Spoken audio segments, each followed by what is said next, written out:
Everyone's going to be watching tomorrow's King's speech for any hint of this. We've had speeches in the past from monarchs which have alluded to challenges within the firm, and one wonders if this time it will just be ignorance. Obviously, most thoughts with victims. I do feel for Andrew's daughters as well. Yeah, that's pretty ghastly. Some of these pictures that are coming out where they're just fairly grim. It's a very privileged upbringing, right? Being in the royal family. Yeah, but it's a tough one as well, and this is made all the tougher. Let's talk about Andrew Batten Windsor, as he is now known. He is on the front pages of many of today's papers because of yet more damaging revelations about the Epstein files, which were released yesterday. One message from a person named A of Balmoral asked Ghislaine Maxwell to find inappropriate friends. Others suggest the US president flew the US president flew on the late paedophile's private jet more often than previously thought. Andrew Batten Windsor has denied any wrongdoing.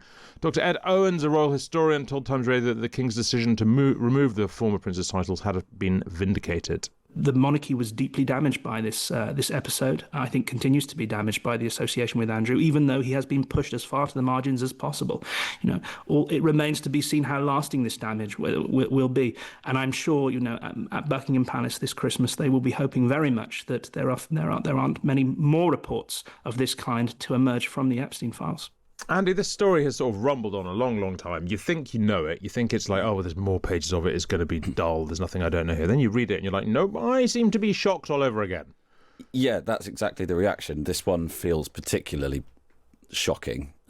These revelations, I think there's something quite visceral about seeing the email and that length with the A at the end of it that makes this all the more shocking, all the more difficult for AMW to sort of come back from the rock that he is now under in public life. I do wonder whether I don't know the rationale for this, but the Department of Justice in the US releasing these tranches of emails in a sort of Netflix style, episode after episode way. I'm not sure it's necessarily the best way that justice will be served for the victims here, but nonetheless, it does make for ever more shocking copy, and it does, as was previously said, it does vindicate the King's decision to push him to the farthest margins that you can, really. I mean, I suppose if one is to be vastly, vastly, vastly charitable, then when he says, assuming it's him who sent the email and it wasn't somebody else with the initial A sending it from precisely where he was about him,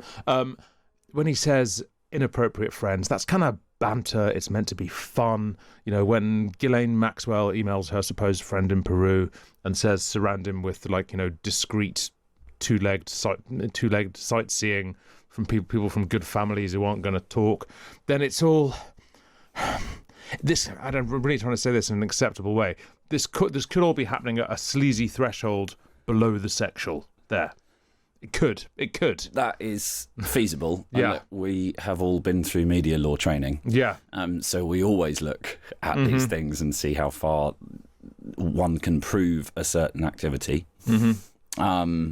And you're right, these don't go to that level. What I think one can agree on is that the whole thing is grubby. It's grubby as hell. It's grubby as hell and tarnishing. And when you think of the people that these emails were bouncing between, there are few popes there. Yes, well, quite. I mean, so look, the King, he just stripped Andrew of his various titles earlier this year.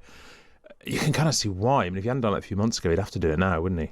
Yeah, one assumes there are conversations that have happened that we're not party to, where there is whenever in a scandal anywhere, corporate scandal, celebrity scandal, the question is political scandal. The question is there anything more we're going to see? What's the worst thing that can come out to emerge here? What's the worst thing that can appear on the front of the Mail or indeed the Times paper of record?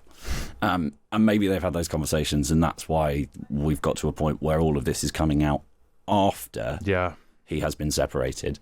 It is obviously, I mean, everyone's going to be watching tomorrow's King's speech for any hint of this. We've had speeches in the past from monarchs which have alluded to challenges within the firm, and one wonders if this time it will just be ignorance.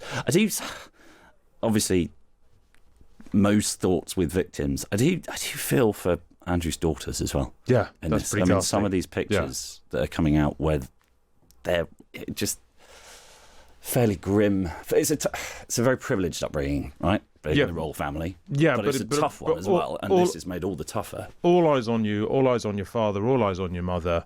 The general tone of public discourse towards them has not always been kind, has rarely been kind, in fact. So yeah, I think that's a good point and well made.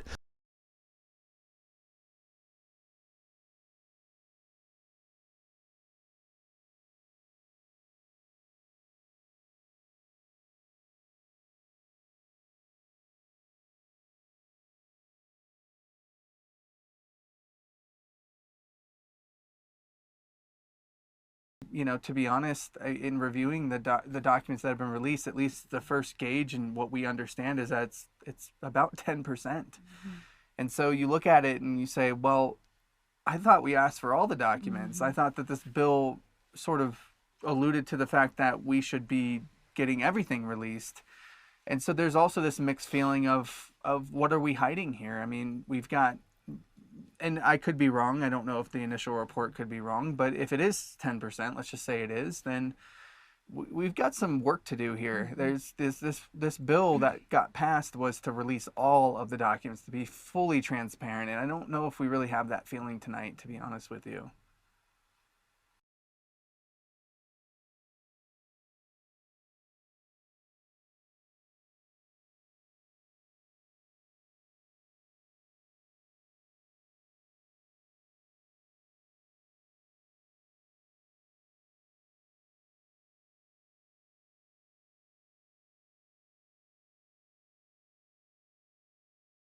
I think the law being passed is exactly why we wanted it to be passed, because now we can hold them accountable, because this is a law now, and we can hold them in contempt if they do decide to, redact perpetrators, if they don't release the items that we know they need to release. And so we're going to do our due diligence, between us, the survivors, the lawyers.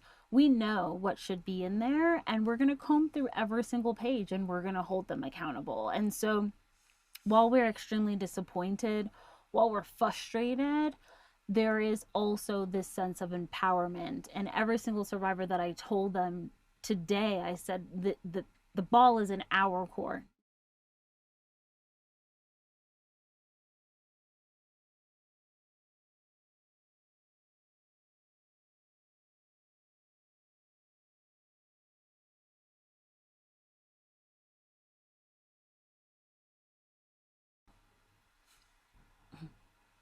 I don't think anything that, again, the Department of Justice does comes to a surprise to any of us. We have seen the way they've treated this case from the very beginning as a political toy that they could use. And then when there were rumors that potentially the president could be named in there, all of a sudden the story changed. Then it was a hoax. Then there was nothing to see. And so we've seen these games before, and that's exactly why we pushed for the bill that we pushed for. And, I can only reiterate is that, we're going to hold them accountable. No one is above the law, not even a president and not even a prince, which the UK has proven that. And now it's the US's turn to prove the same.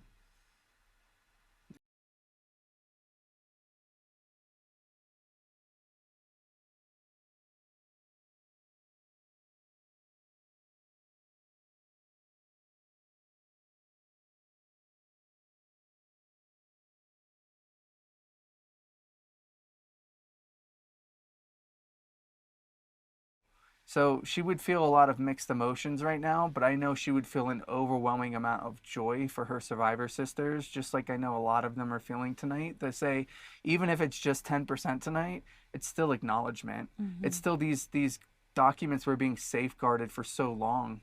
They were being kept from the American public. They were being kept from them. They were being kept in the sense that, like, they couldn't even, people were saying they were lying the entire time. So for them to come out now, a very strong sense of acknowledgement, but there's a lot more to go. And let's be clear, there might be 90% more to go.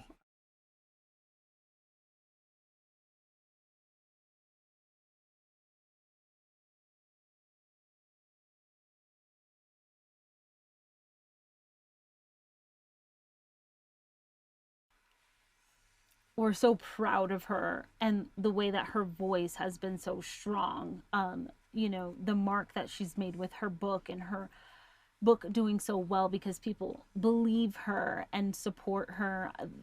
That was such a joyous moment. The passing of the files, the bill being passed, it was such a joyous moment. But then we go back into the fact that she's not here, and these are moments that we wish we could celebrate with her. And so it's just, it's a cycle, and we gained so much strength from the survivors and connecting with them. And I think it's going to be a very long process for us to really get some healing from this situation.